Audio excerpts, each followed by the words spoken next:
inconveniente.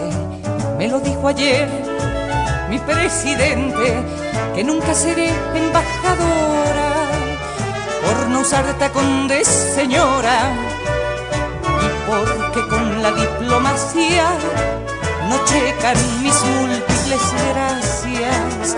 Soy una mujer inconveniente, tienes que tomarlo relajadamente. No te amo más que a mis gatos, pero te amo mucho a ratos. Ni lo suficiente alcanza y ahora me besas la panza. No soy tus pantuflas. Bienvenidos a Prototipas, el podcast de Radio Prisma. Somos Juli, Flora, Marcia, Fa y Osa Mayor. Una chequera. Soy una mujer que entre otras cosas exhibe, ostenta una historia indecorosa.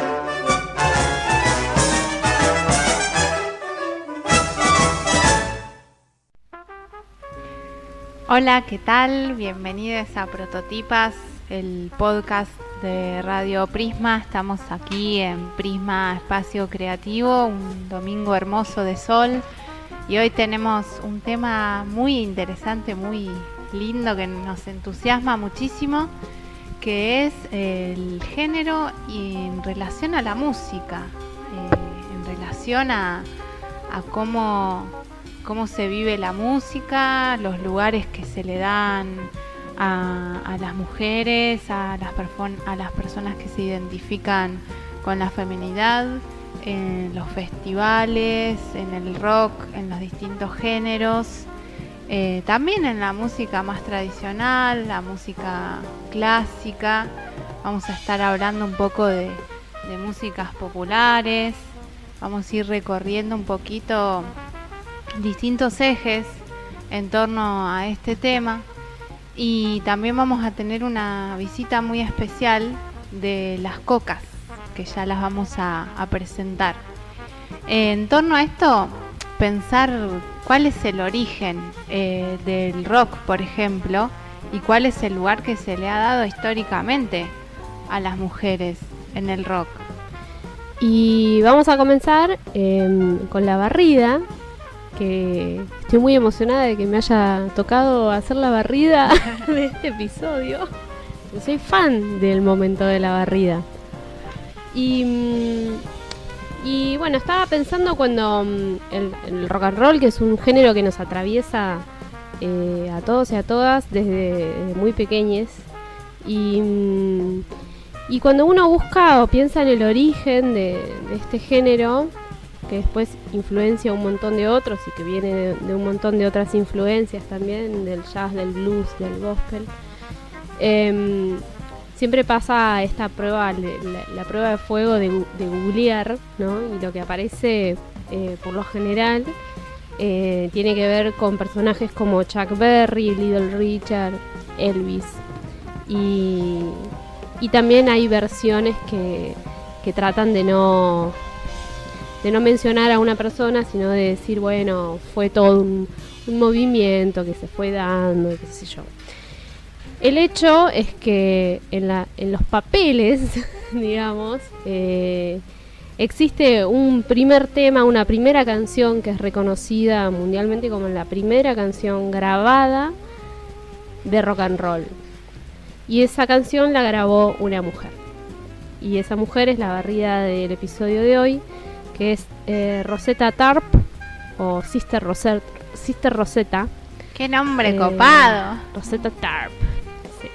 Que ella nace en el 1915 y muere en el 1973, muy joven. Y comienza desde muy chiquita a tocar la guitarra. Ella era una mujer negra que nace en Arkansas, en una pequeña ciudad de Arkansas en Estados Unidos, y bueno, como solía ser en ese momento, acude con su familia a las iglesias y este tipo de ceremonia con mucha música, con mucho color, con mucho ritmo, ¿no? Bien bien distinto a lo que conocemos por acá de las iglesias. Y ella desde muy chiquitita empieza a tomar protagonismo en estos espacios religiosos. Su madre era música, pero siempre ligado a lo religioso, ¿no es cierto? Nunca como una cuestión meramente creativa o de experimentar, de explorar, más bien estaba mal visto eso. Ella comienza a tocar la guitarra desde muy temprana edad, y a los 4 años ya es todo un personaje en la iglesia donde acudía con su familia, como cantante de gospel y guitarrista. O sea que era súper revolucionario. Esa ceremonia me la imagino. No hay documentos de eso, pero bueno, todos cuentan que era alucinante verla porque tenía una personalidad encantadora que generaba ya un feedback típico de una estrella de rock. Una niña de 4 años, estamos hablando. Acá estoy viendo una foto, recomiendo a los oyentes que miren las fotos de Rosetta porque es alucinante el carisma que se expresa en una imagen. Y pensaba, mientras vos decías, Juli, qué interesante esta mixtura que se da en Estados Unidos con la comunidad afroamericana entre esto de las voces, ¿no?, en el gospel y la música religiosa, que es donde nace, digamos, esta contrapartida que viene a ser después el rock. Exactamente. Bueno, ella escuchaba mucha música, escuchaba mucho blues y jazz que ya circulaba por la zona, y empieza a tener muchas influencias desde ahí y le empieza a generar mayor curiosidad para seguir desarrollando sus habilidades. Ella logra ser una guitarrista, la verdad, muy virtuosa, después reconocida por un montón de músicos. Bueno, ella cuando a medida que va creciendo empieza como con esta inquietud de sacar esa música de la iglesia, de sacarla del ámbito de lo religioso. Sin embargo, sus canciones seguían hablando de Dios, pero lo lleva a los escenarios, y eso genera mucha discordia en su familia, en sus seguidores, en sus vecinos, me imagino. Entonces, bueno, fue todo un acto de valentía que ella lograra encarar los escenarios directamente, así sin más. Bueno, hay varios videos que pueden encontrar. Hay un documental que está muy interesante sobre ella y toda su trayectoria. Y después ella genera tal nivel de éxito cuando ella graba esta primera canción. No está muy claro bien cuál es, porque yo encontré fuentes donde se dice que es una y después se dice que es otra. Se supone que la canción que se graba se llama Rock Me, que es la primera canción de rock and roll que se graba. Bueno, la letra es muy del estilo del rock and roll, digamos, no le vamos a pedir tampoco que diga demasiadas cosas revolucionarias, ya su figura en sí era suficientemente revolucionaria ahí parada, secundada por un montón de músicos varones, pero ella delante de la escena con unos vestidos divinos, con su tocado en el pelo y con una alta guitarra haciendo punteos, no acompañamientos, punteos tremendo. Hay un video que tiene recopilados todos los punteos de Rosetta y son increíbles. Y bueno, lo loco que sucede es que hay mucho reconocimiento sobre su aporte a la música en general desde muchos músicos importantes, no así desde lo industrial, vamos a decir. De hecho, yo hasta que no indagué no supe de su existencia. Tiene un montón de discos, como 17 discos, están cargados en Spotify, sorpresivamente, porque Spotify es bastante racista a la hora de hacernos llegar la música. Y Y bueno, hay videos y hay grabaciones de entrevistas de un montón de figuras súper reconocidas que la reconocen a ella. Bueno, yo marqué un texto donde dice que bueno, en los años 30 ella graba esta canción Rock Me, ¿no? Que se supone que es la primera canción de rock and roll de la historia. Y cuando ella lo compuso, Chuck Berry, por ejemplo, que es uno de los personajes a los que se le asigna ser de los primeros, estaba en la cárcel. Little Richard era un estudiante en la secundaria. Elvis y Dylan eran fans de ella. Y Johnny Cash y Jerry Lee Lewis eran alumnos de estos, de Elvis y Dylan. Entonces ellos, cuando tuvieron oportunidad de poder mencionarlo, la verdad es que hay que reconocer que la mencionan. O sea, quiero decir, pasó algo bastante particular, porque un montón de varones a los que encima se les asigna el origen del rock and roll, ellos paran la bocha y dicen no. Como estaba esta Rosetta de la que yo era fan, a la que yo iba a ver, a la que yo empecé a escuchar, a la que yo vi tocar la guitarra, ¿no? Y son declaraciones que tienen mucha trascendencia, pero no así desde lo institucional. Tal es así que bueno, Johnny Cash es otro también que fue muy influenciado por Rosetta. Chuck Berry dijo que su carrera, la carrera de Chuck Berry, no fue más que una larga evocación a Rosetta Tarp. A ese nivel. Porque realmente era muy impactante lo que ella hacía en los escenarios.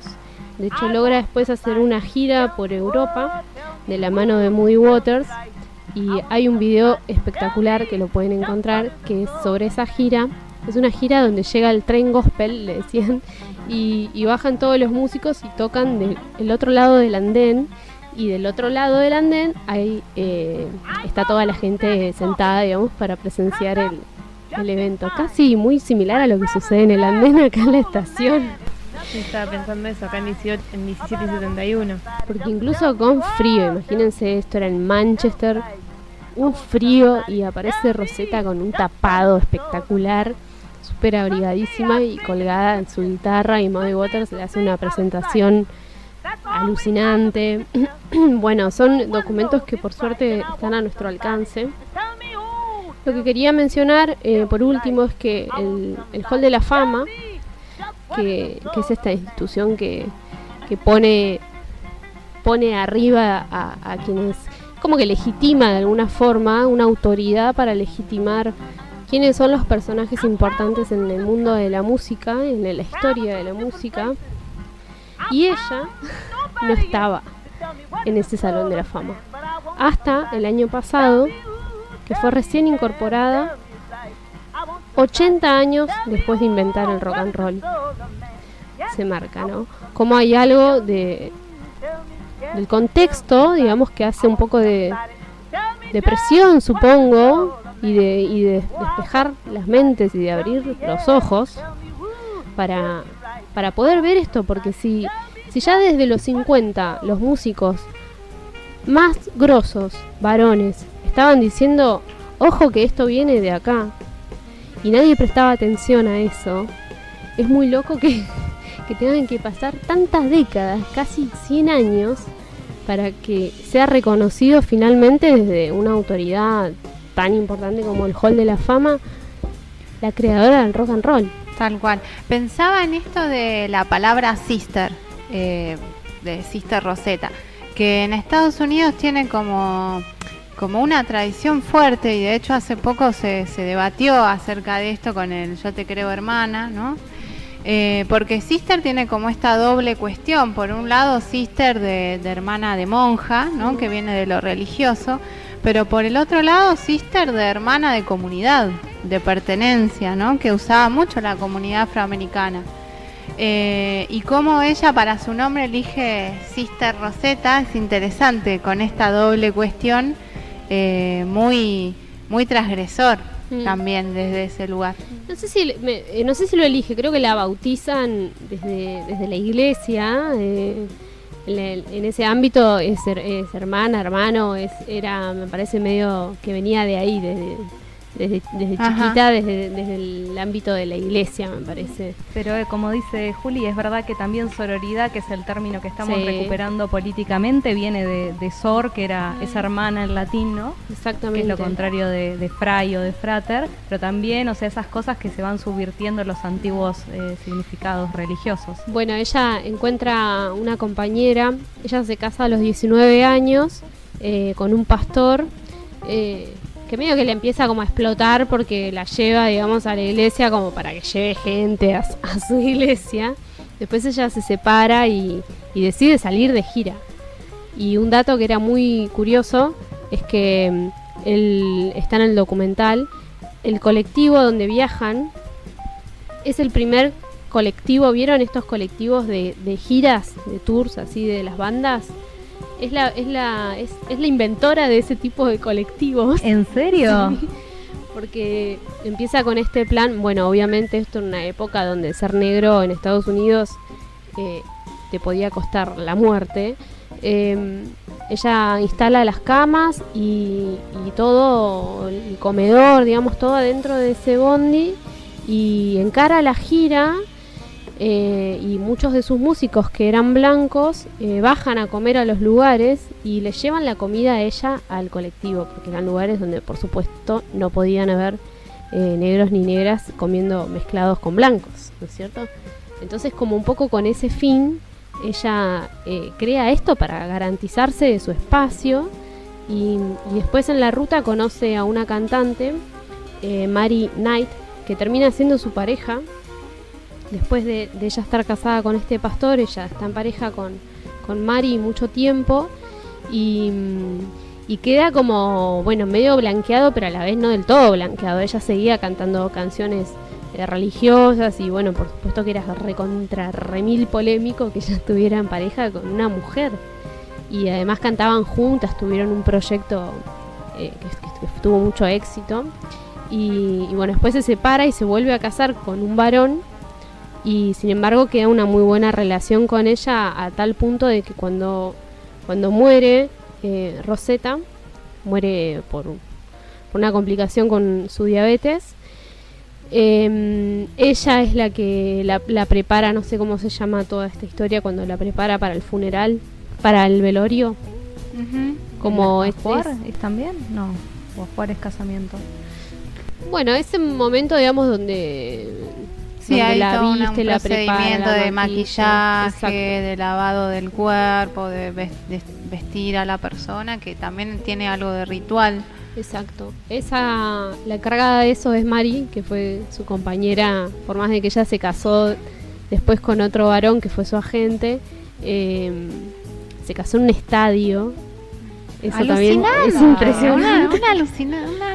Genial. Es como, nada, es una estrella, nació estrella. Estaba como en ese plan. Y sin embargo fue invisibilizada, a pesar de que estos referentes que vinieron después reconocían.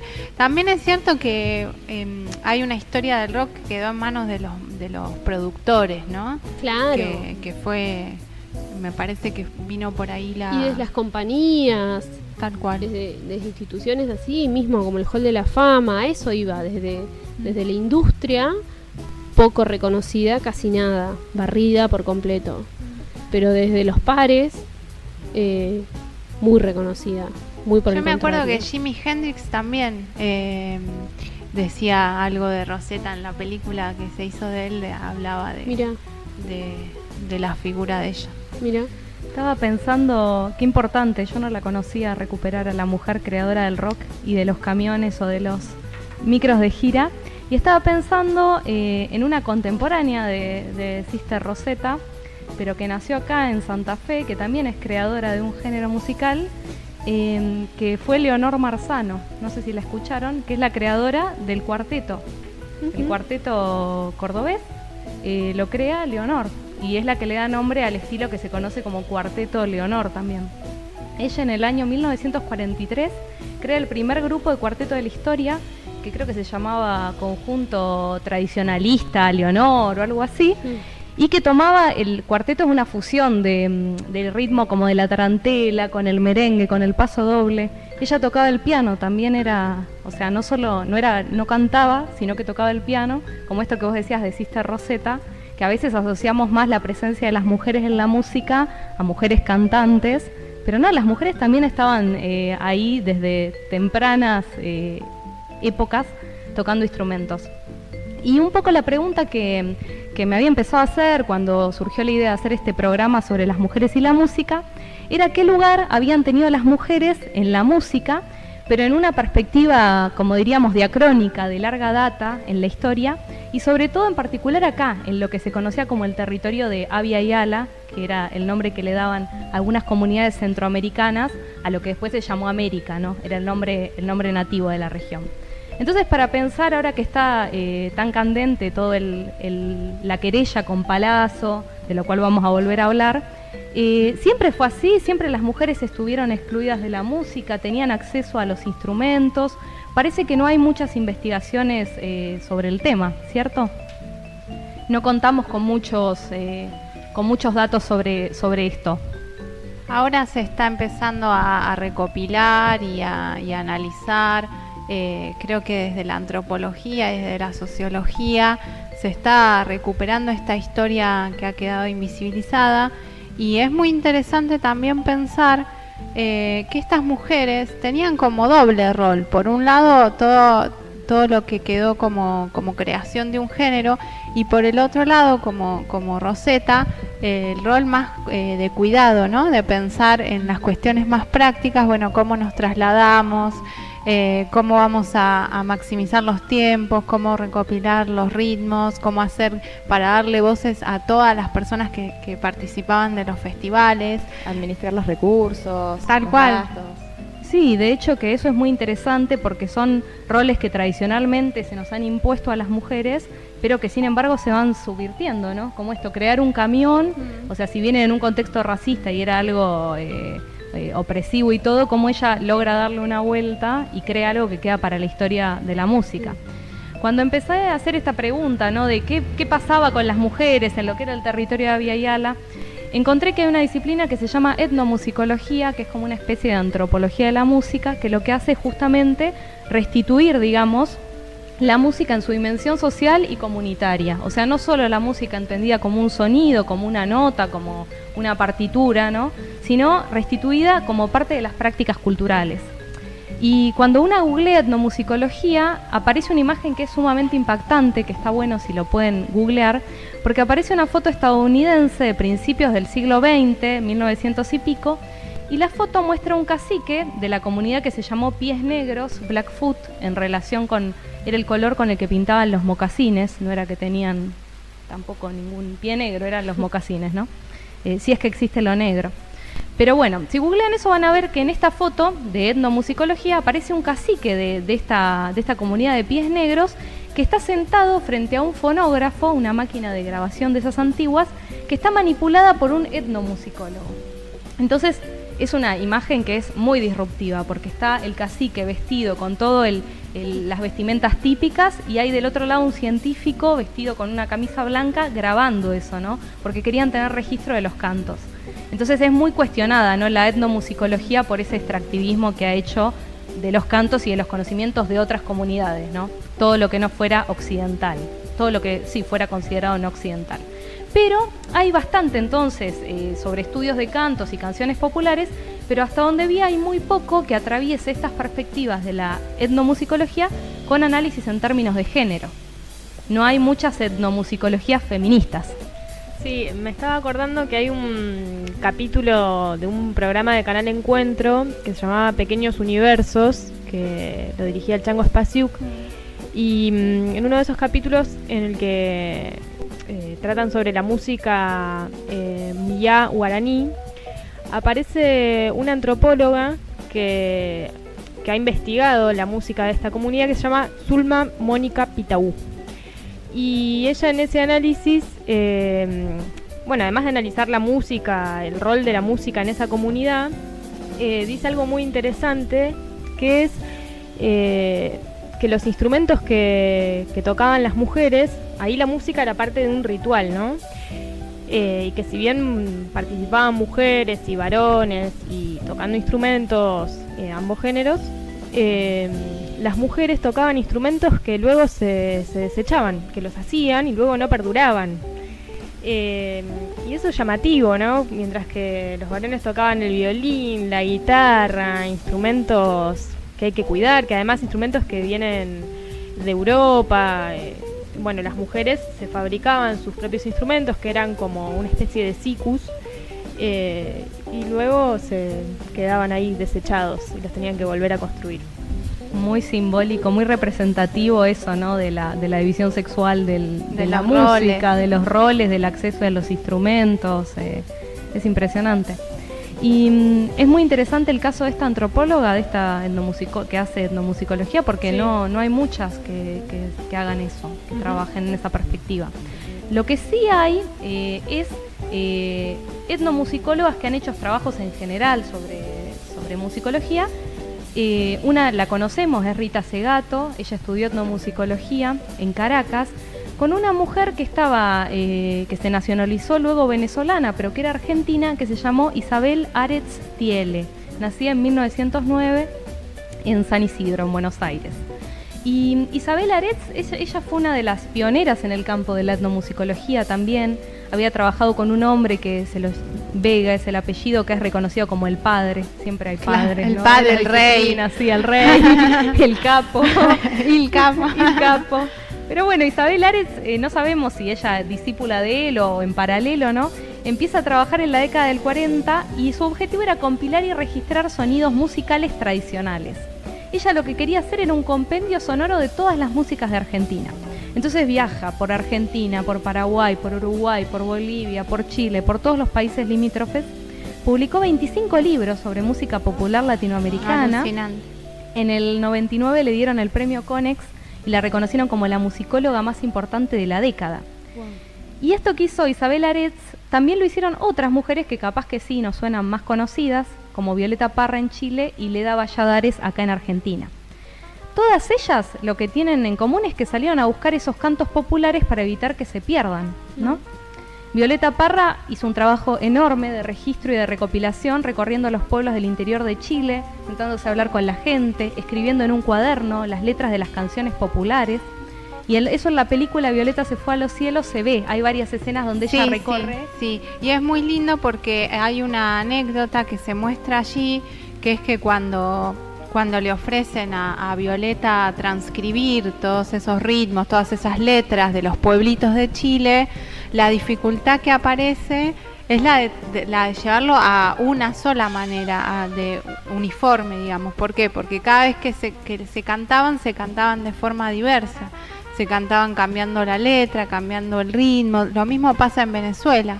En Venezuela hay ritmos que cambian la letra según la zona, digamos, del país y según quienes lo interpretan. Entonces también era interesante pensar cómo la música popular tiene esto de diverso, ¿no? De ser algo muy ligado al contexto, al paisaje, a las costumbres, que, digamos, la colonización y la tradición española y luego más que se establece como la forma de hacer música, lo que hace es violentar eso, queriendo uniformidad, exigiendo, bueno, transcripción a partitura, buscando una sola letra para los cantos populares. Y bueno, estas figuras de mujeres que han querido rescatar y sobre todo respetar esa diversidad. Leda, el caso también es muy similar a lo que hizo Violeta Parra, Leda Valladares acá en Argentina. Ella, ¿saben que era profesora de filosofía? No, yo Leda no Valladares, sabía. Sí, yo tampoco sabía. Y miren, les quería, en sintonía con lo que estás señalando, Osa, miren lo que decía Leda. Esto es una cita de una declaración de Leda Valladares. Estaba en Cafayate, Salta. Era una noche del carnaval. Yo tenía 21 años y allí descubrí la baguala. Me desvelaron 3 mujeres que se detuvieron frente a mi balcón. Yo nunca había oído hablar de la baguala y entonces me parecía que tenía que ser algo muy misterioso, muy poderoso. Después de escucharlas me prometí recuperar semejante regalo de la tierra. Eran rastros de una canción que tenía muchos siglos y se estaba descolgando, estaba desapareciendo. Salí a buscar los vestigios de este milagro que hasta ese momento desconocía. Es impresionante, ¿no? O sea, ella está viendo que se está descolgando, que se está desapareciendo ese sonido ancestral y dice, tengo que hacer algo para recuperar este tesoro, este regalo de la tierra. Y las palabras que usa Violeta Parra también son esas. Es la idea del tesoro, de un regalo que si no se graba, que si no se reescribe, en momentos de colonialidad, de avance de músicas mainstream, se pierde. Y además me parece que si apelamos a nuestra experiencia, ¿no?, de recorrer sobre todo el norte, quienes han podido, la música se vive de una manera muy parecida a un diálogo, por eso también es difícil transcribirlo. Las coplas, ¿no? La música autóctona, yo conozco más del norte, se vive como un diálogo. Alguien toca y canta una letra y otra persona le contesta y se genera algo único, es en ese momento. Entonces es muy difícil luego llevar eso a una forma única que sea exportable. Sí, creo que incluso hasta la grabación también atentaría contra ese espíritu. Tal cual. Sí, pero bueno, por lo menos permite tener un registro para partir de ahí y seguir reescribiendo. Claro. Lo que es interesante es que todas estas mujeres también reinterpretaron y reformularon. Tampoco es que se quedaron con la canción popular como algo sacralizado, como un objeto de museo, sino que todas hicieron reinterpretaciones. Leda Valladares, ella recopiló y reescribió muchas coplas y bagualas, canciones que cantaron Liliana Herrero, Mercedes Sosa, María Elena Walsh, quien era su pareja, y tenían un dúo también. Y bueno, entonces es interesante eso. Y como dice Osa, esto de la improvisación, hay algo, una presencia de las mujeres en la música que es muy notable cuando pensamos en la zona de Jujuy, de la Quebrada Humahuaca, que son las copleras. Las mujeres que mantienen viva la tradición. Ya a mí me pasó algo que quiero contarlo porque les debe haber pasado y es algo tan bello. Un día llegó a Cachi, un día de intenso calor, y no había nadie en la plaza porque el sol rajaba la tierra, y veo que había una señora en el medio de la plaza con su bombo, con su caja, cantando sola, y cantaba, y yo la miraba y no podía creer. Primero la energía, una señora que debía tener 90 años, y después nada, las ganas, ¿no?, de seguir, y inventaba letras y se iba como contestando ella misma, ¿no? Es bellísimo. Bueno, yendo a lo coyuntural, hace muy poquito Mariana Carrizo, que es una coplera bastante conocida, que está ya hace mucho tiempo en los festivales y todo, hizo una copla por el aborto legal, y la verdad es que me parece que le salió bastante caro, sobre todo en el tipo de sociedad de donde ella es, pero la castigaron de una forma tremenda. No sé en qué quedó ahora, pero me imagino que debe ser muy difícil para ella transitar su propio espacio, su propio territorio, por haberse mostrado comprometida. Cosquín, ¿no? También ella presentó ese tema en Cosquín. Yo lo vi como un video viralizado después, pero si lo hizo en el Cosquín, entonces redobló la apuesta del año pasado. Y si pensamos en los ritmos que se han mezclado, que vienen de Europa, como por ejemplo el tango, ¿qué pasa con el tango? Porque ahí es complicado. Y con el tango pasa algo similar a lo que vienen contando ustedes, Flora y Osa, respecto a una situación de invisibilización y exclusión de las mujeres, o de simplemente relegarlas a ciertas actividades, como si lo hacemos en paralelo con la división sexual del trabajo, bueno, a ciertas tareas de cuidado y demás.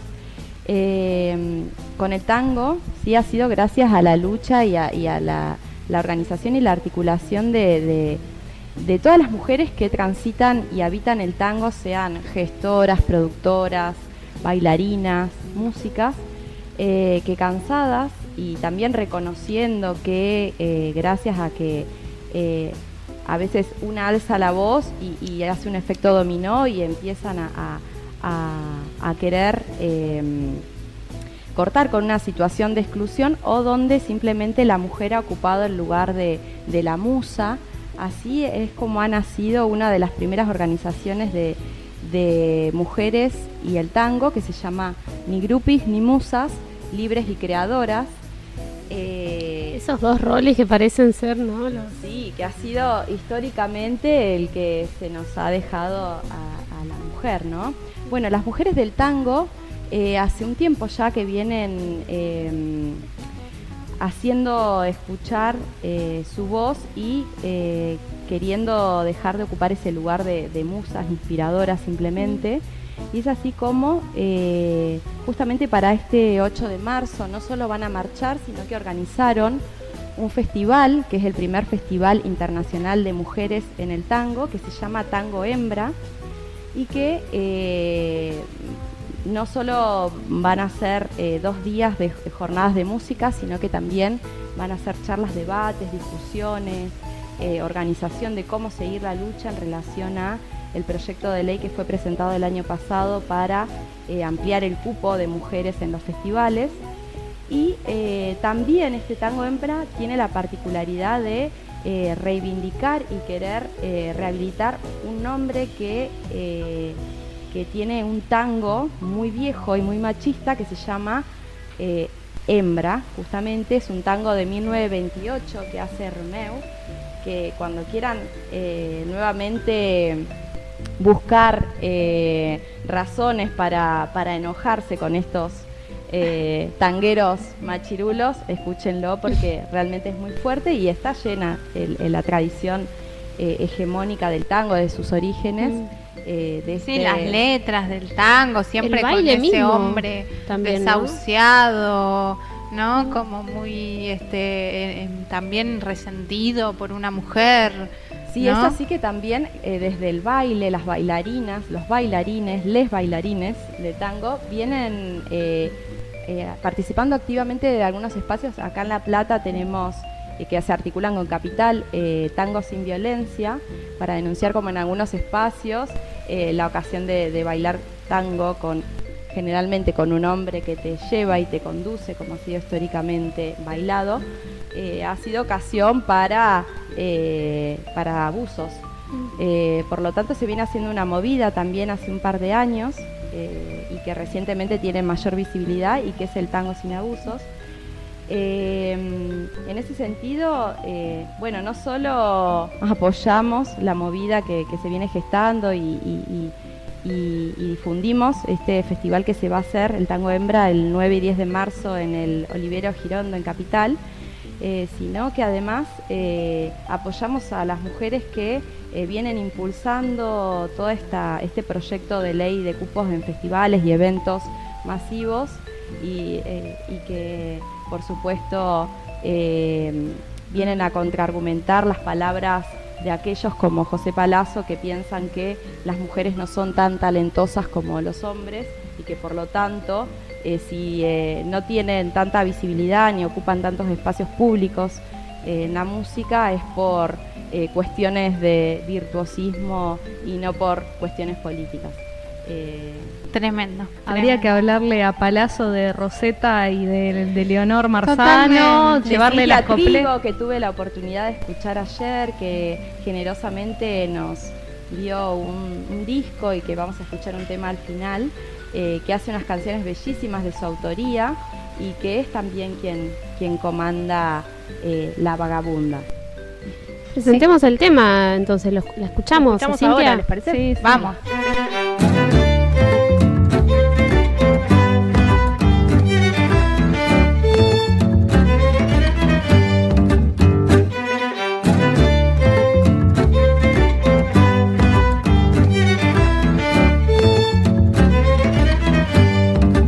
Yo no soy mina de nadie, enrolla ese collarcito, a mí no me cierra el pico, ni tu puño ni tu ley, ey.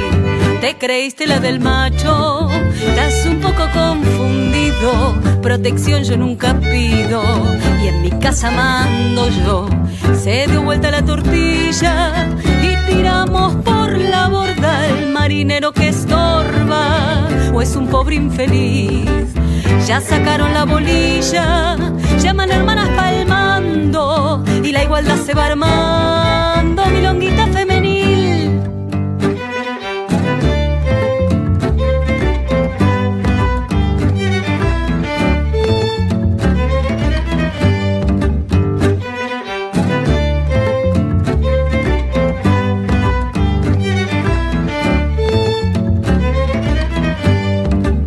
Me cansé de ser tu Barbie, de ponerle amor a todo, mientras empinas el codo en el bar Continental. Anda bajando el copete y la cola entre las piernas, me tratás como una reina, o te vas a arrepentir. Se dio vuelta la tortilla y tiramos por la borda al marinero que estorba, o es un pobre infeliz. Ya sacaron la bolilla, llaman hermanas palmando y la igualdad se va armando, milonguita femenil, milonguita femenil, milonguita femenil. Acabamos de escuchar Milonguita Femenil de La Vagabunda.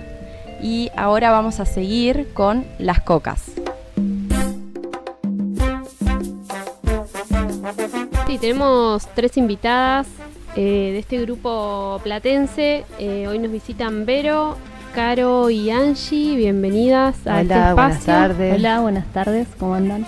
Y bueno, en principio preguntarles cómo se formó el grupo, un grupo ya bastante tradicional acá de la zona. Y cómo surge ese vínculo entre ustedes. Bueno, primero muchas gracias por invitarnos. No, gracias, re lindo. Bueno, les contamos un poco. En realidad la banda Las Cocas surge primero como algo lúdico y amiguil. Mucha amistad, mucha cerveza, mucho mate, muchas tardes de sol, muchos covers, eso, ¿no? Y mucho aprendizaje, mucho encuentro y aprendizaje. Primero como que lo primero que nos juntó fue eso. Y bueno, y ahí entramos en un viaje de transformación y de encontrarnos y de desencontrarnos, de personas que se fueron y personas que entraron al grupo, hasta llegar a lo que es hoy, la banda, ¿no? Pero bueno, hemos crecido mucho juntas, tanto en lo que es el proyecto musical en sí, como en las individualidades. Pero yo creo que, me atrevo a decir yo, mi persona individual, en nombre del grupo, creo que quizás también en el proceso también de lo que es el feminismo y de lo que es la lucha de las mujeres y lo que implica ser mujeres juntas tocando, fue un aprendizaje que lo hicimos dentro de la banda, al estar juntas y al encontrarnos y al encontrarnos también con la resistencia del entorno y con lo que producía ser todas mujeres arriba del escenario, como que no fue que lo pensamos así. Y bueno, ¿Cuántas mujeres integran hoy la banda? 7. Sí, 7. Que son todas, es toda la banda. Sí. 100% mujeres. 100% mujeres. Tocando instrumentos que son, ¿cuáles? Hay muchos vientos. Sí, es de teclado, vientos, trombón, saxo, trompeta, acá. Sí. Acá, la ¿Qué trompetista. género tocan Las Cocas? Ah, complicado. No, Es una fusión. Sí, Sí. nosotras hasta ahora, porque no le ponemos punto final, la verdad es que nos gusta sentir que estamos siempre en movimiento y en transformación, es algo que prácticamente que es como un sello de la banda, que no sabes al año si va a estar sonando algo parecido a lo que sonaba, pero más o menos le decimos cumbia canción, ¿no? Algo que tiene como una poética más del rock, pero también está la cáscara y el chiquichi que aparece por ahí y podés pasar... no sé, desde cumbias atresilladas a funk, a rock, es como eso, un poco una fusión. ¿Y las letras de qué van, más o menos? Y yo creo que sobre todo de la cotidianidad y de procesos tanto individuales como colectivos, como plasmar cosas que le pasan a una en la individualidad y bueno, y eso se termina generando algo colectivo entre más personas que se sienten identificadas. Por eso digo que la poética es más del lado del rock.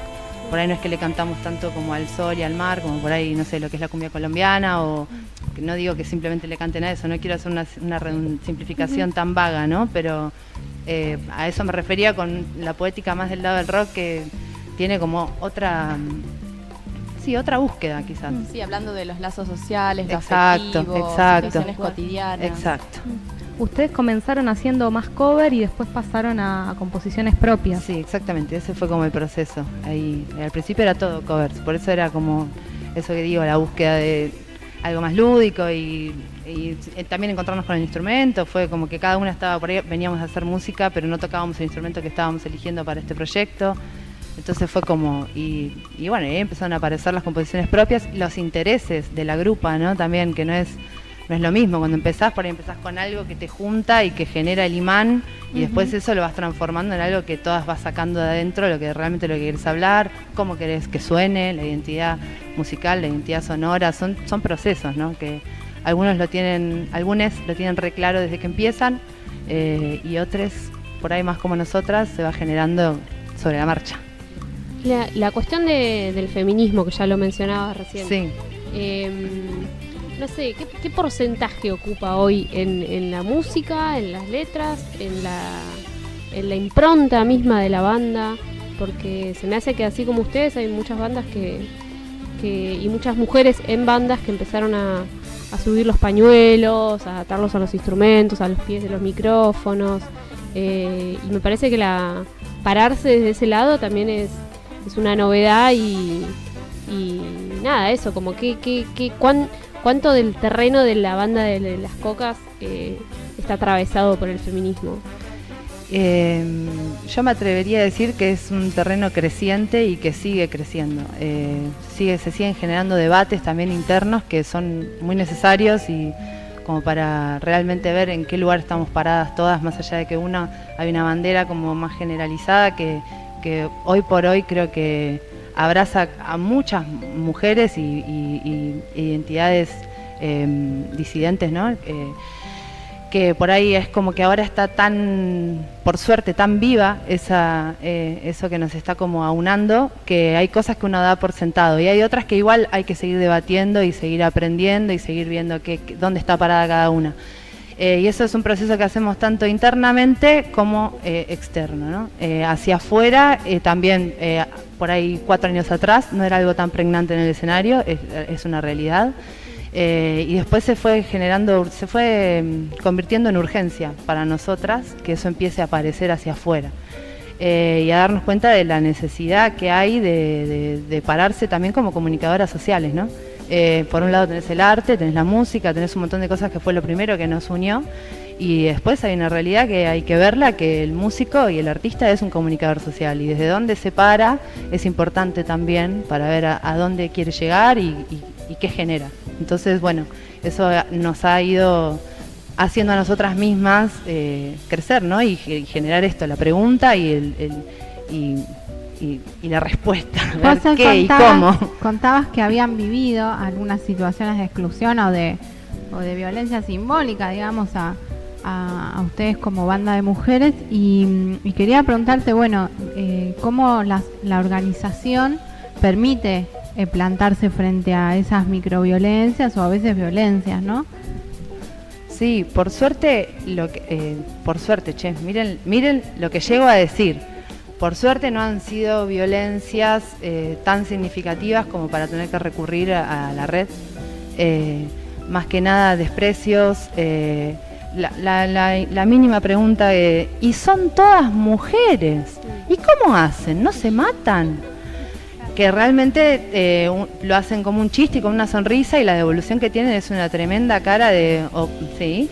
Y vos decís, vos le preguntás a las bandas de hombres por qué son todos hombres, o sea, ¿qué es lo que los llevó a juntarse y a ponerse a hacer música? Si realmente no se matan para organizarse. Desde eso a no haber aceptado ciertas formas de organización nuestras, nos han pasado algunas situaciones de exclusión, más que nada en ese sentido, no a nivel violencia, como por ahí vos decías, de tener que recurrir a la red, que por suerte está cada vez más fuerte. En relación a eso, estaría bueno que escuchemos unos comentarios de Colette O'Hare, que es una música también de acá de La Plata. En realidad ella originalmente es de Gales, pero bueno, hace varios años que tiene acá su banda Alma Negra y también el tributo a Amy Winehouse. Y bueno, también charlábamos con ella sobre estas cuestiones de las violencias y las discriminaciones y su experiencia como música acá en la ciudad. A ver, podemos escucharla ahora y hacemos un comentario sobre eso. La violencia de género que he sufrido como mujer en la música, bueno, todo el tiempo, si una mujer es como estar en un club de varones, porque estás siempre circundado por varones, tienes que aguantar los chistes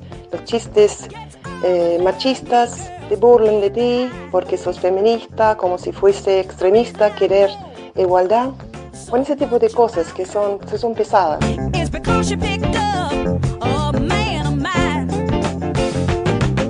Y claro, puedo entender mujeres que están entrando para tocar un instrumento que es mundo masculino, batería, bajo, y sí, se pone difícil, es como nosotros tenemos que trabajar mucho más para nuestro lugar.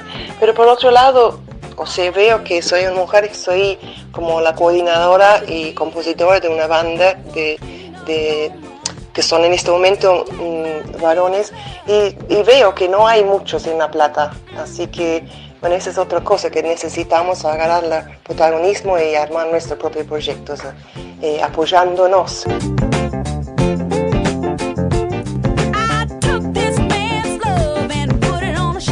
Bueno, hay un banco de mujeres de La Plata ahora, recién armado, así que la idea también es que nos vamos contactando para poder trabajar.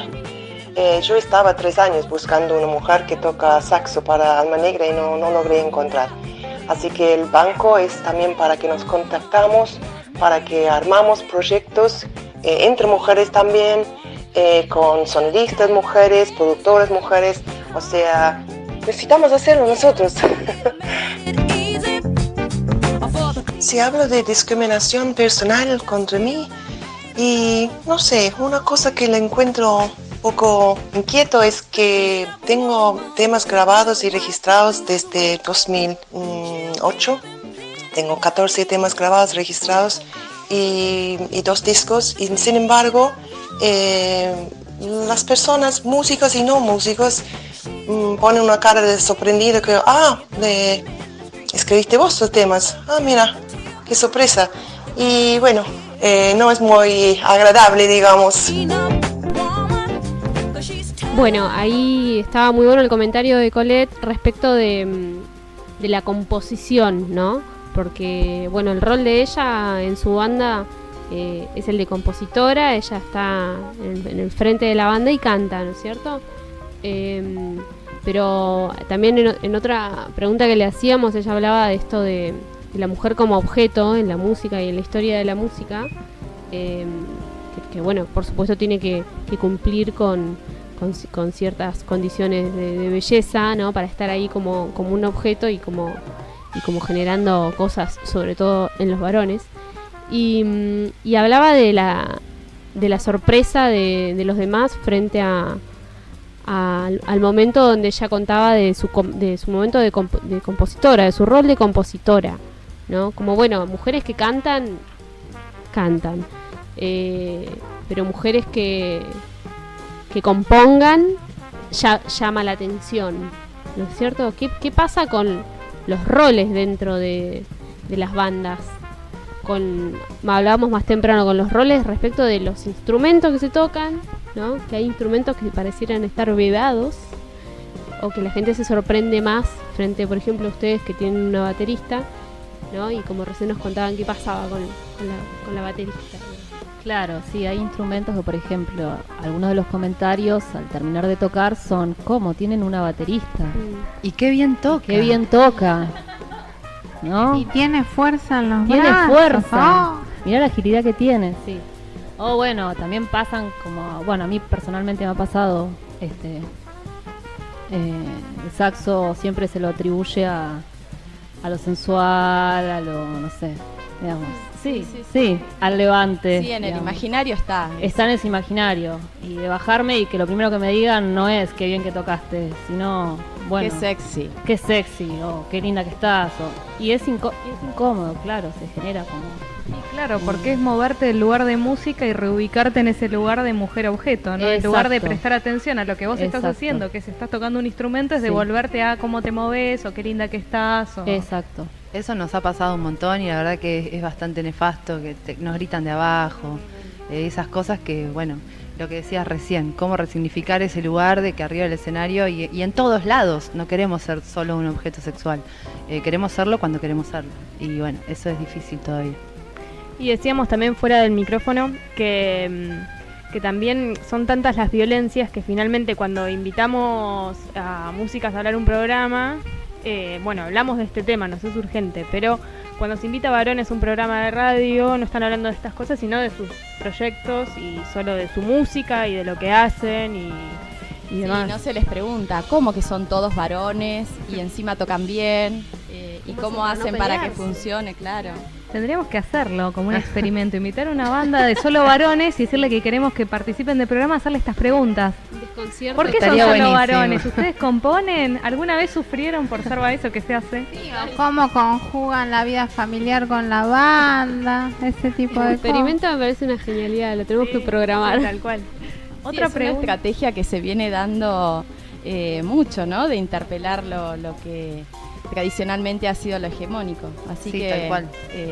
Me parece buenísimo que sigan ahí firme y no resignen quedar en ese lugar de musas inspiradoras y sigan tal haciendo cual. música. Sí. Hace poco... Ay, perdón. No, nos estamos interrumpiendo. No, una pregunta que queríamos hacerles era... Bueno, es verdad que son las preguntas que nos hacemos porque somos mujeres y que a un varón no se le harían, pero bueno, por la necesidad y de la coyuntura también de poner en palabras ciertas cosas. ¿Cómo surge esta banda de mujeres? ¿Ustedes se encuentran por azar o viene antecedido por una decisión política o...? No, principalmente no hubo una decisión política, sino justamente esto que decíamos, como le sucede también a los varones. Simplemente éramos un grupo de amigas que nos juntamos a hacer música. Surgió la pregunta y la interpelación y la transformación hacia algo político cuando hubo necesidad de incorporar nuevas cuerpas y nuevas identidades. Y ahí sí nos hicimos la pregunta. De hecho, transitamos momentos en la banda en las que hubo hombres. Y que está bueno decir también que funcionó y estuvo bueno, era otra energía, era otra búsqueda y eran otras respuestas las que nos dábamos a ciertas preguntas, también desde un lugar en el que somos partidarias de ir de a poco incluyendo, ¿no? A lo masculino, tanto en el cuerpo de una mujer como en un hombre, porque es necesario, para mí, voy a volver, esto es difícil, yo voy como intentando también poner mi individualidad, no quiero hablar por las 7. Yo pienso que en este proceso que se está dando a nivel social va a llegar un momento en el que todos estos varones que se están deconstruyendo y que se están parando al lado nuestro, hay que ir incluyéndolos también. Si no, vamos a terminar generando lo mismo de acá a 100 años, a la viceversa. Pero el proceso es muy delicado, hay que ir incluyéndolos de a poco también, ¿no? Y qué espacios seguir preservando y qué espacios aceptar que ellos se paran al lado nuestro y que van haciendo un proceso y que saben renunciar a sus beneficios, porque también hay que verlo, ¿no? Que hay hombres que están haciendo eso. Nuestra búsqueda de incluir una masculinidad en el grupo fue por ese lado, un hombre que era un compañero de una compañera de la banda y que, bueno, en su momento estuvo buenísimo. Volvimos después a la búsqueda igual de ser todas mujeres. Así que sí, la pregunta política y la decisión se fue dando sobre la marcha. Cuando empezamos, la verdad es que no, éramos simplemente un grupo de amigas que nos juntamos a tocar. ¿Y con qué tuvo que ver después esa búsqueda de volver a ser mujeres? Porque también fuera del micrófono, bueno, charlamos mucho cuando lo estamos grabando, hablabas de la importancia de juntarnos nosotras también como proceso de transformación. Sí, yo creo que tiene que ver con que, bueno, a nivel específicamente en nuestro terreno musical de artistas, sentíamos que se generaba otra energía desde el proceso compositivo, desde el proceso de ensayo, puertas adentro de la sala, y también otra energía a nivel escenario. Había otra presencia al ser todas mujeres para lograr transmitir los mensajes que queríamos transmitir. Por ahí si no nos interesara hablar o levantar ciertas banderas, por ahí no influye tanto, pero al estar parándonos desde cierto lado de la vereda del Sol, era ya sí, se convertía en una urgencia volver a ser todas mujeres. Y lo otro que yo te comentaba, como vos decís, fuera del aire, es que a veces es difícil visualizar por qué es necesario que siga habiendo espacios solo de mujeres. Y lo que les decía, que para mí es un poco eso, es que el grupo oprimido necesita juntarse un poco puertas adentro, sin lo que se dice, entre mil comillas, lo que poner una identidad de lo que vendría a ser como el opresor, ¿no? Como decíamos, cuando los negros querían liberarse de la esclavitud, y esto mismo, ¿no? Las asambleas no se juntaban con blancos. Después sí, por ahí se relacionaban con blancos, obviamente, pero puertas adentro necesitaban organizarse. Pero y ustedes eso sigue tienen siendo. una negra. Nosotras tenemos una negra. Sí, Está. Sí, estoy ahí. ¿Cómo? No, pero es cierto, perdón, lo que Sí, decía que Caro, que nos fuimos dando cuenta de que también eso es un proceso de que se creaba otra energía muy, muy fuerte, muy potente y muy arrasadora. O sea, digamos, el público, la recepción que tenía era la de que esa energía estaba muy presente y que era distinta siendo todas mujeres. Se sentía como esa unidad. Y eso me parece que es muy importante. Hoy les contaba, para mí fue muy gráfico esa imagen cuando participé algunos años de un taller de bombo legüero, que también es un instrumento que tradicionalmente lo han tocado los varones, con una impronta de una música que por momentos, como es la música popular, y en Santiago del Estero por momentos era este rol de que las mujeres bailan, no la chacarera, la samba, pero no forman parte, o cantan, pero no están tocando instrumentos. Y Yanil Abuayach, que fue una de las primeras que empieza a pensar también en ensamble de bombos legüeros, me parece que es una iniciativa muy interesante. Ella coordina un conjunto que se llama Legüeriale, que tocan y siempre suelen estar acá también en el barrio de la estación provincial. Y en el taller del que yo participaba éramos todas mujeres, compartiendo también con Nati Pisoni, que forma parte acá del equipo de Prisma. Y cuando tocábamos y alguna vez nos juntábamos con los talleres que eran mixtos, la corporalidad, esto de los varones, un compañero, recuerdo en particular, eso, tocando su bombo, nos poníamos en círculo, y además de tocar su bombo, su parche, tocando y haciendo los agudos, tocando los bombos de nuestros bombos, de las compañeras de al lado, o sea, sintiéndose dueño no solo de su propio tambor, sino de todo el espacio y la incomodidad que eso generaba. Y también que dentro del taller no todas nos autodefiníamos feministas, o sea, era un espacio de mujeres, pero no necesariamente con un consenso al interior de si usábamos un pañuelo verde o no. Y bueno, eso de la energía es casi intransmitible. Yo no puedo representarlo más que con esa imagen de alguien que toca su tambor y además toca el tuyo, que más se impone, fuerte. que invade el espacio, ¿no? Sí, tal cual. Sí, que también tiene que ver con un rol aprendido, ¿no? Y que estamos queriendo cambiar y transformar, y que tampoco sabemos muy bien hacia dónde y cómo, pero sí sabemos que es necesario encontrarnos para hablar de nuestras experiencias. Nosotras, las prototipas, hacemos mucho hincapié en la experiencia personal. Nos parece que cualquier teoría tiene que estar asentada ahí, digamos que eso es muy potente, así que bueno, en ese sentido queríamos rescatar lo que ha sido la formación de la banda, cómo viven ustedes estas transformaciones sociales que estamos queriendo impulsar, y también invitar a los oyentes a que escuchen Las Cocas y reivindicar todas las bandas que están en La Plata generando organización. Hay un movimiento que se llama Mujeres en Red, MUPLAR, que lo pueden encontrar en Facebook, que son mujeres que vienen de la rama del folclore, la música popular. Yo conozco a varias, y están también organizando para el 8 de marzo un festival en la Salamanca, y vienen generando debates al interior de por ejemplo, la Facultad de Bellas Artes, y lugares que nos parece importante también disputar para transformar y para terminar con estas lógicas excluyentes, violentas, y que podamos expresarnos de manera más libre. Así que bueno, les agradecemos muchísimo la participación. Y vos, Luis, quería una última pregunta, que Vero, vos habías comentado que has participado de una comparsa de mujeres, y cómo había sido esa experiencia, porque también a veces pareciera que de golpe, ahora que se ha instalado felizmente en los últimos años todo el movimiento feminista y que hemos ganado visibilidad, parece que son cosas también que vienen de menos data y está bueno recuperar también las otras genealogías. Y capaz que querías contar un poco también de cómo había sido esa experiencia. Sí, lo que yo te contaba hoy es que participé en la comparsa de mujeres hasta el final, que se terminó disolviendo por cuestiones de la vida misma. Tal vez, no sé, son espacios que hoy estarían mejor afianzados, pero en ese momento por ahí no lo estaban del todo. Y bueno, también sucedía esto de que por ahí cuando compartíamos toque con grupos de hombres o grupos mixtos, también pasaba esto de que se sentía otra energía, lo que vos contabas de los bombos de Güero, y también sucedía mucho eso. Pero sí, la verdad que la energía entre mujeres es completamente diferente.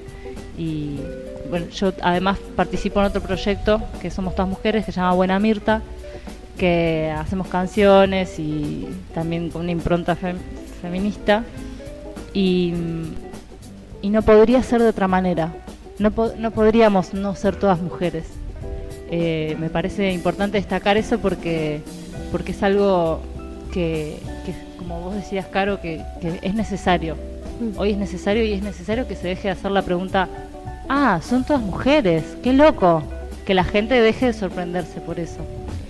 Hay otro grupo que se llama La Colmena, que es de Capital, que también son todas chicas, cantan principalmente arreglos vocales, y además tocan sus instrumentos, tocan percusión, tocan, no sé si no toca alguna toca la guitarra, principalmente vocal, pero ellas hacen sus arreglos,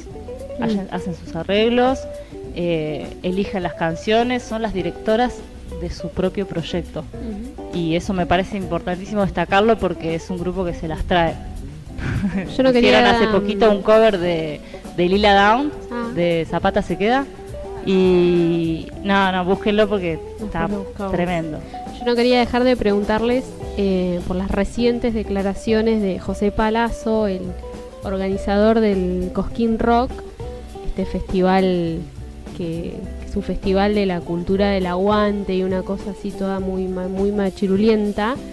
Y como, bueno, no se sabe ahora el futuro que le depara a este festival, pero la verdad que con el último que pasó, y a raíz de las declaraciones de Palazzo, donde le preguntaban por el proyecto de ley sobre el cupo femenino en festivales en Argentina, donde se propone que exista un 30% de participación femenina, que no necesariamente son bandas enteras de mujeres, sino que puede ser que una banda tenga una integrante mujer y en ese caso ya cuenta, digamos.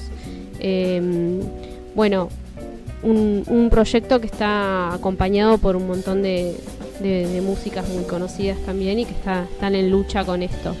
La respuesta de Palazzo a esta pregunta sobre el proyecto de ley fue que si él tendría que respetar esa ley, si existiera y la tuviera que respetar, tendría que primero tendría que dar de baja a bandas muy talentosas de varones, ¿no? Como, bueno, no lo vamos a mencionar, pero hay un montón de bandas, si uno busca la grilla del Cosquín, digamos que y flaquea un poco, y subir necesariamente bandas de mujeres con poco talento o nada de talento, porque sería como obligatorio cumplir con ese cupo y según él son muy pocas las bandas de mujeres que tengan talento. Es como decíamos recién igual, talento sobra.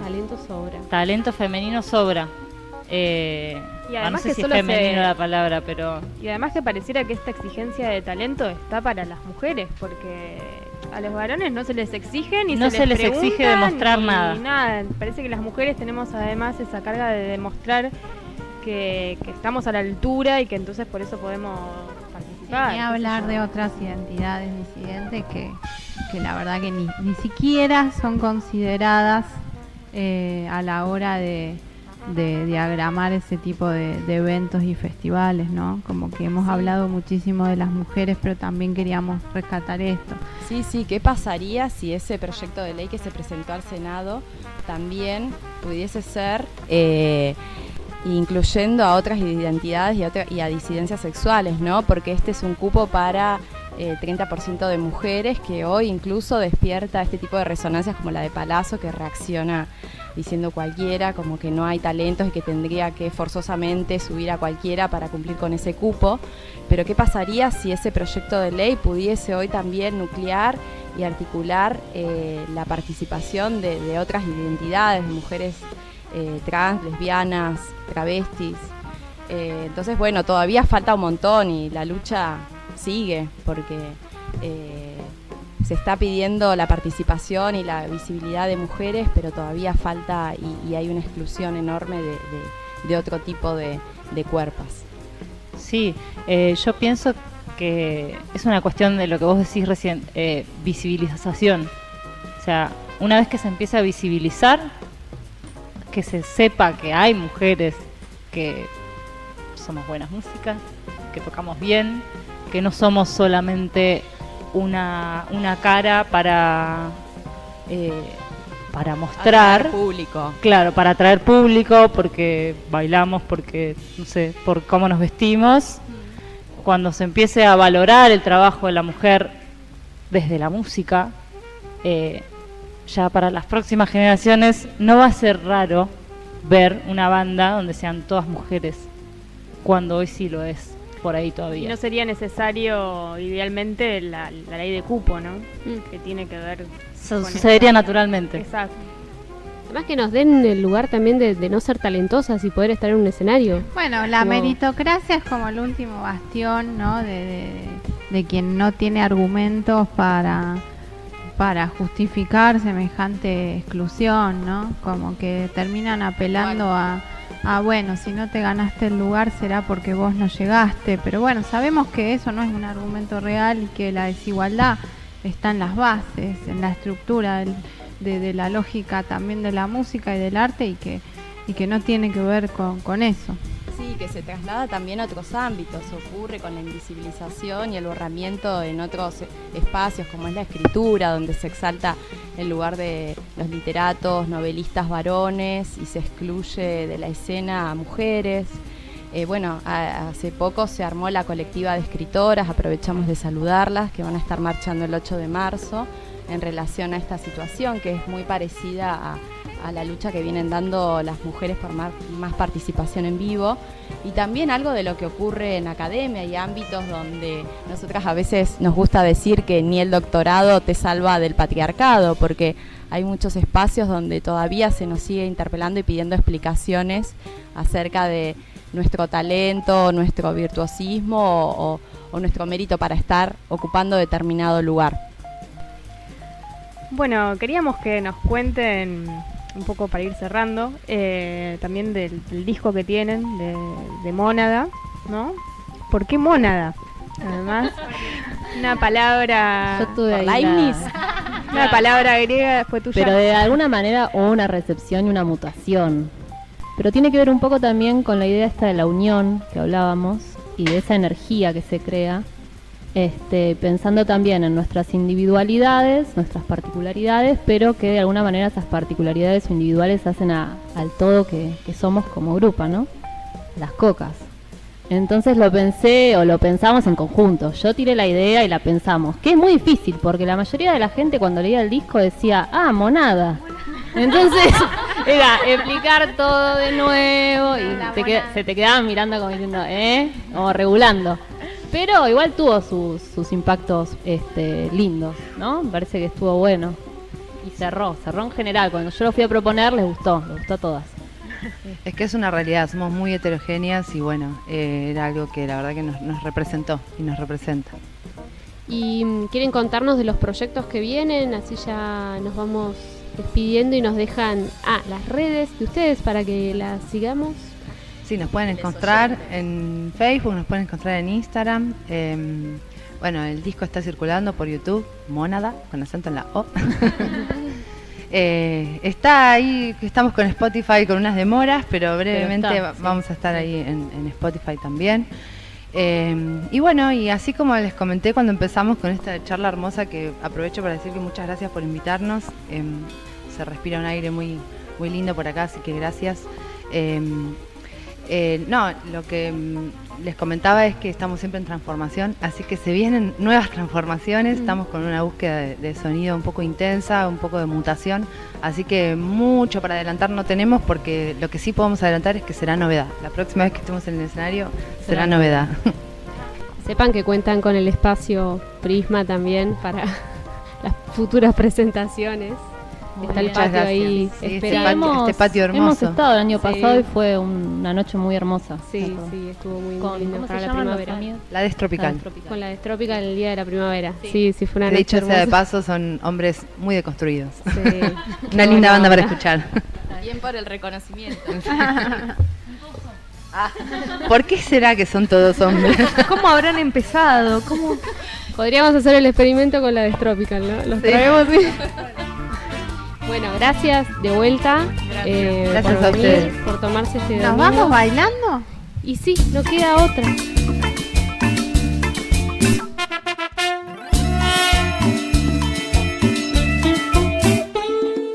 Si tan solo pudieras ver que no hay una sola forma de querer. Si tan solo pudieras sentir ese beso que te di. No hay más fondo que el que toca nuestros pies, ya empujando para subir.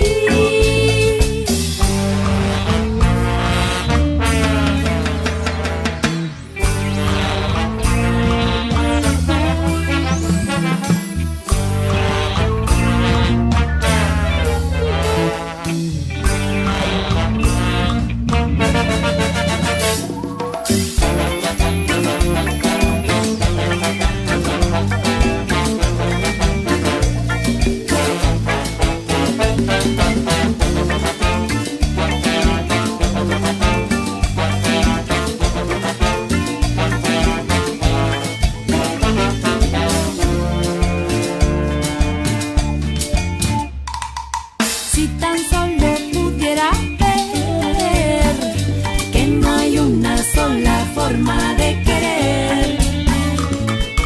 Si tan solo pudiera sentir ese beso que te no queda más por seguir. Se me llueve el cielo y en el tiempo pierdo todas las cartas que juego con vos.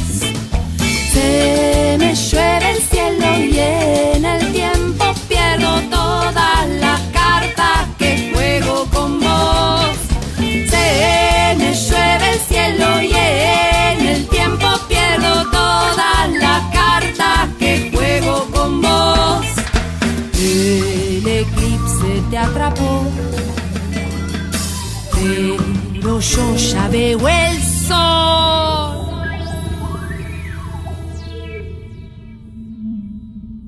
Y me subo a la